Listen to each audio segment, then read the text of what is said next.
ಏನಂತ ಹೇಳ್ಬಿಟ್ಟು ನಾವು ಈಗ ಸ್ಲ್ಯಾಟರ್ ಮಾಡಿದ್ದೀವಿ, ನಾವ್ ಇಲ್ಲಿಂದ ಕಳಿಸ್ಬೇಕು ಅಂತ ಹೇಳಿದ್ರೆ ಡಾಕ್ಟರ್ ಪರ್ಮಿಷನ್ ಬೇಕು ಅಂತ ಹೇಳ್ಬಿಟ್ಟು ಆ ಸ್ಲಿಪ್ ಅನ್ನ ತಗೊಬಂದ್ಬಿಟ್ಟು ಆ ಸ್ಲಿಪ್ ಮಾಧ್ಯಮದಿಂದ ರೈಲ್ವೆಗೆ ಕೊಟ್ಟು ಪ್ಯಾಕ್ ಮಾಡಿ ಬೆಂಗಳೂರು ಕಳಿಸ್ತಾರೆ.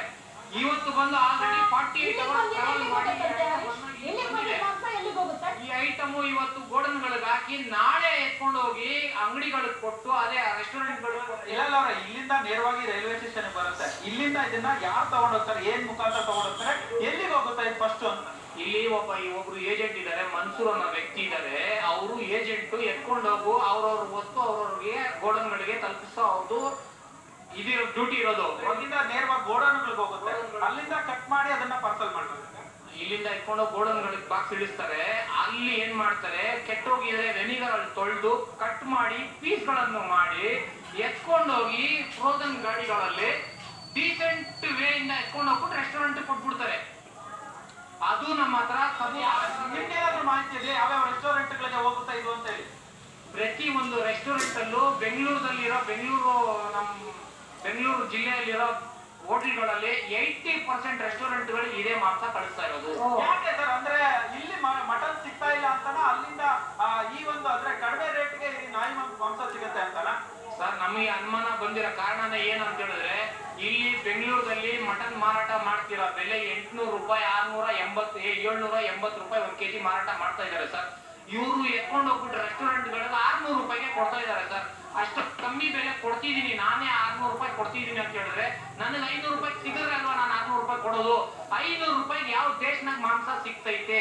ಅದು ಮಟನ್ ಮಾಂಸ ಅಂತ ಹೇಳಕ್ಕೆ ಏನ್ ಆಧಾರ ಐತೆ? 500 ರೂಪಾಯಿ ಸಿಗೋದು ನಮಗೂ ಹೇಳಿ, ಎಲ್ರಿಗೂ ಹೇಳಿ, ಜನರು ಎಲ್ಲೂ ತಗೋ. ಎಷ್ಟು ವರ್ಷದಿಂದ ಈ ರೀತಿಯಾಗಿ ಆಗ್ತಾ ಇದೆ ಸರ್? ಅಂದ್ರೆ ಈ ಬಗ್ಗೆ ಆಹಾರ ಇಲಾಖೆ ಅಧಿಕಾರಿಗಳು ಗಮನಕ್ಕೆ ಇಲ್ವಾ? ಎಲ್ರಿಗೂ ಗಮನ ಇದೆ ಸರ್, ಎಲ್ರಿಗೂ ಪ್ರತಿಯೊಬ್ಬರಿಗೂ ಇದ್ರ ಬಗ್ಗೆ ಮಾಹಿತಿ ಇದೆ, ತಿಳುವಳಿಕೆ ಇದೆ. 12 ವರ್ಷದಿಂದ ಈ ದಂಧೆಯನ್ನು ಮಾಡುತ್ತಾ ಇದ್ದಾರೆ. ಆದ್ರೆ ಎಲ್ರಿಗೂ ತಿಂಗಳು ಖರ್ಚು ಮಾಮೂಲು ಎಲ್ರಿಗೂ ಕೊಟ್ಬಿಟ್ಟು ಈ ದಂಧೆ ಮಾಡುತ್ತಾ ಇರೋದು.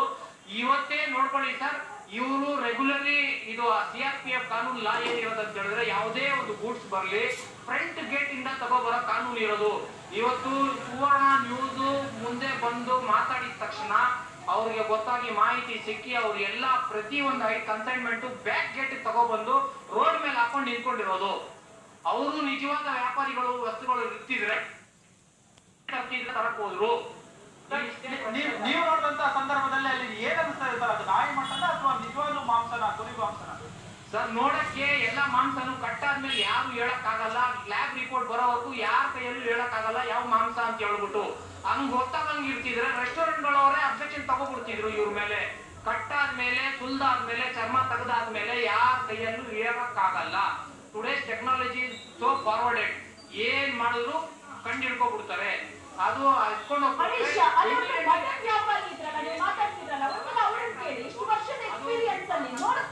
ಗೊತ್ತಾಗುತ್ತೆ ಅದು ಕುರಿನ ನಾಯಿನ ಅಂತ. ಬಾಲ ನೋಡಿದ್ರೆ ಅಬ್ದುಲ್ ರಜಾಕ್ ತೋರಿಸ್ತಿದ್ರಲ್ಲ ಬಾಲನ, ಅವ್ರಿಗೆ ಕೇಳಿ ಒಂದ್ಸಲ. ನಿಮ್ಮದೇ ಆದಂತ ಮಟನ್ ಸ್ಟಾಲ್ ಅನ್ನ ಇಟ್ಕೊಂಡಿದ್ದೀರಾ, ನಿಮ್ಮದೇ ಅಂತ ಮಟನ್. ನಿಮ್ಗೆ ನೋಡಿದ ತಕ್ಷಣ ಗೊತ್ತಾಗತ್ತೆ ಇದು ಮಟನ್ ಅಥವಾ ಏನು ಅಂತೇಳಿ. ನಿಮ್ಮ ಎಕ್ಸ್ಪೀರಿಯನ್ಸ್ ಪ್ರಕಾರ ಇಲ್ಲಿ ತನಕ ನೀವು ನೋಡಿದ್ರ ಅದು ಮಾಂಸನ? ಅದ್ ಮರಿ ಕುಯ್ದು ಆಗ್ಲಿ 4 ದಿವಸ ಆಗಿದೆ. ಆ ಮರಿ ಐಸ್ನಲ್ಲಿ ಹಾಕ್ಬಿಟ್ಟು ಅವರು ಇಲ್ಲಿ ಕಳ್ಸವ್ರೆ. ಅದಕ್ಕೆ ಗುರ್ತಿಡಕ್ ಆಗಲ್ಲ. ಅದಕ್ಕೆ ಏನಕ್ಕೆ ಗುರ್ತಿಡಕ್ ಆಗಲ್ಲ ಅಂದ್ರೆ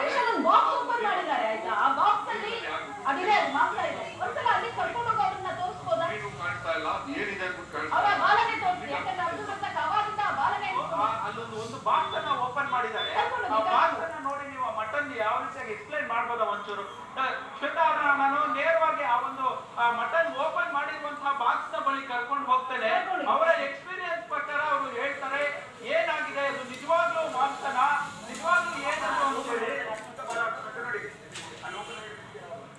ಶ್ವೇತಾ, ನೋಡ್ತಾ ಇರ್ಬೋದು, ಇದು ಅವರು ಓಪನ್ ಮಾಡಿರುವಂತ ಬಾಕ್ಸ್. ಸರ್ ಬನ್ನಿ ಸರ್, ಇದು ನಿಮ್ಮ ಬನ್ನಿ ಸರ್ ಬನ್ನಿ.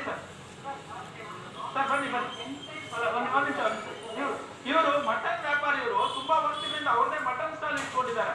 ಸರ್, ನೀವ್ ಹೇಳಿ, ಇದು ನೀವು ನೋಡ್ತಾ ಇರ್ಬೋದು ಈ ರೀತಿಯಾದಂತಹ ಬಾಲ ಬರುತ್ತಾ? ಕುರೇಶಿ ಅವರಿಗೆ ಎತ್ತಿ ತೋರ್ಸೋದು ಕೇಳಿ. ಬಾಲ ಕುರಿಗೂ ಬರುತ್ತೆ, ನಾಯಿಗೂ ಬರುತ್ತೆ.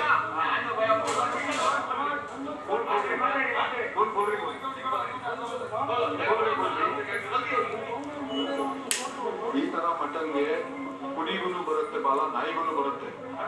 ಮಟನ್ ನೋಡಿ ಹೆಂಗಾಗ್ಬಿಟ್ಟಿದೆ ಅನ್ನೋದು ಬಿಳಿದಾಗ್ಬಿಟ್ಟಿದೆ. ನೀವು ಮರಿ ಕುಯ್ದರೆ ಈ ತರ ಬರೋದಿಲ್ಲ. ಇದು ಲ್ಯಾಬ್ಗೆ ಹೋದ್ರೆ ನಮ್ಗೆ ಪಕ್ಕಾ ರಿಪೋರ್ಟ್ ಸಿಗೋದು. ಅದೇನಿಲ್ಲ ಇವತ್ತು ಕೊಟ್ರೆ 2 ದಿವಸ ಯಾವಾಗ ಕುಯ್ದಿರೋದು, ಎಷ್ಟು ದಿವಸ ಆಯ್ತು ಕುಯ್ದಿ, ಎಷ್ಟು ಅವರ್ ಆಗಿದೆ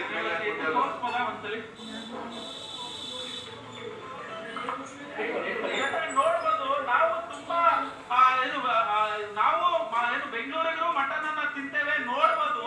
ಇಲ್ಲಿನ ಸ್ಥಳೀಯರು ಹೇಳೋ ಪ್ರಕಾರ ಇದು ಕುರಿ ಮಾಂಸವೇ.